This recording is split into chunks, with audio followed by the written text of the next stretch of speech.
Wow, where do we get our sweaters? Well, there was a lot of talk about the sweaters this year because if you watch season one, there are a couple of good sweaters, and then there are a couple of just train wreck sweaters that are just. The Paul Rudd sweater in particular is a terrible color on me. It's totally white, which makes me look even whiter than I normally am, and it has these giant pockets, which make me look like I'm pregnant. So we had a lot of discussion about the sweaters this year, and where do we get them?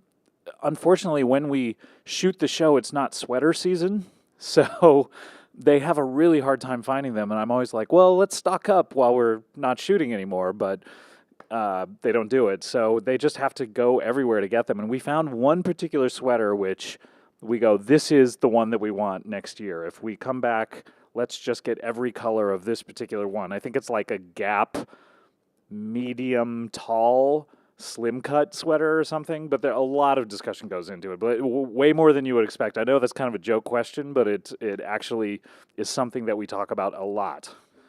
Yeah, I definitely when we were trying to figure out what the show was aesthetically, we talked about Dick Cavett a lot about his set, and Dick Cavett is had a TV show a million years ago, but we took a look at his set and the way the guests kind of were sitting on couches next to each other, and we were like, oh, I really like that. And then at some point we talked about taxidermy. I don't know why, and I was like, I think that would be cool just to make it look like sort of a dad's basement to put taxidermy up all over the wall.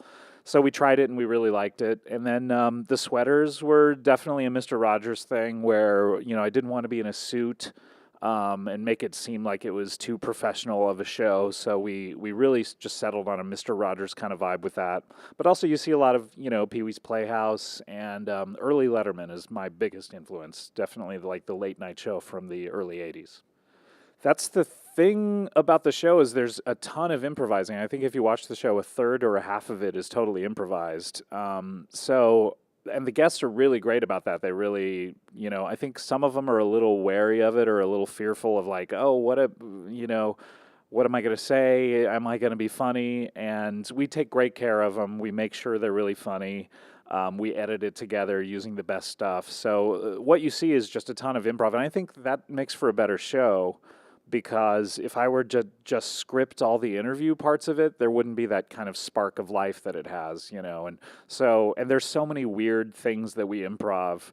When you see like Nick Kroll as Fabrice, who plays our caterer, that is entirely improvised. We have no idea what he's going to say. He had no idea what he was going to say, and I think it makes for a really fun interview.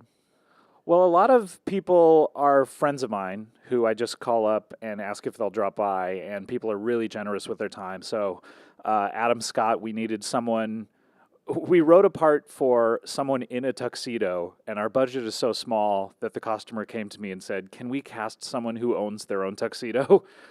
And I thought about it, and then remembered Adam Scott does all these bits where he shows up in a tuxedo places. I think he showed up in a tuxedo at one of my live shows, and he showed up in a tuxedo on Conan. I was like, that guy owns a tuxedo. And I called him up, and I was really honest with him. I said, you're mainly cast because you own a tuxedo. He said, that's fine by me. And he came and did a little thing. So a lot of times it's friends, but a lot of times with this season especially, because we were doing so many episodes, we needed a lot of people that I don't know. And people just really responded to the show. Chris Maloney, who's on the second episode from Law and Order, he told us that he read the script. His agent sent him the script, and he said, "This is the stupidest thing I've ever read. I have to do this." And so he signed on really early, and it's just been great. People have really been responding to the show and wanting to be a part of it.